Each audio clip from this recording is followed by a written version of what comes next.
بهمان بوده و در کتابای ما نیامده. بعد میگن که نه، اون روایات ضعیف الاسناد هستن، ما اون روایت را قبول نداریم. شما چی کاره هستین که قبول داشته باشین یا نداشته باشین؟ پیامبرتان همین کار را کرده، به امت خود به میراث گذاشته. کتاب صحیح بخاری که ما دنبال ضعیف بودن اسناد روایاتش نمیگردیم. چرا؟ چون تمام روایات صحیح بخاری روایت صحیح الاسناد هستند.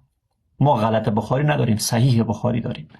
روایت شماره 3895 از وحیب از هشام ابن عروه از پدرش روایت است که عایشه گفت همانا پیامبر به او گفته بود. پیامبر به عایشه میگه، به دخترک 6 ساله، تو در خواب 2 بار بر من نموده شدی، یعنی 2 بار من تو را دیدم در خواب، نموده شدی که تو را در طاقه از حریر میبینم و گفته میشود وی زن تو است و چون طاقه را بر میدارم نگاه تو را میبینم و میگویم اگر این از جانب الله باشد پس شدنی است. عایشه را برهنه میکنه، طاقه یا لباس عایشه را دور میکنه، عایشه را میبینه در سن 6 سالگی، دختر 6 ساله را جانش را میبینه محمد و میگه که باید اگر از جانب خدا باشه من را بگیرم.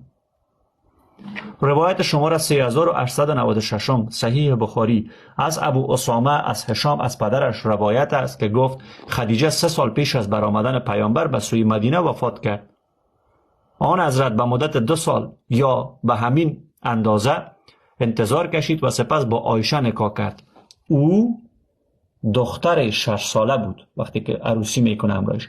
پس از آن با وی زفاف کرد، یعنی رابطه جنسی کرد، در حالی که وی دختر 9 ساله بود.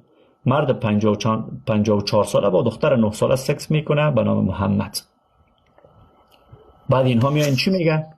اینها میان میگن که روایات صحیح الاسناد نیستند. عزیز من، صحیح بخاری است. صحیح بخاری را وقتی میشنوین دستایتان میلرزه. از بزرگانتان پیشوری بخاری دیگه حرفی شما ندارین برای گفتن.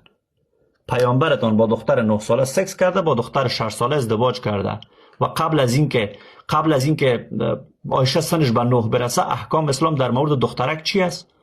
میتونه با این دخترک عشق بازی کنه، حتی اگر شیرخواره هم باشه.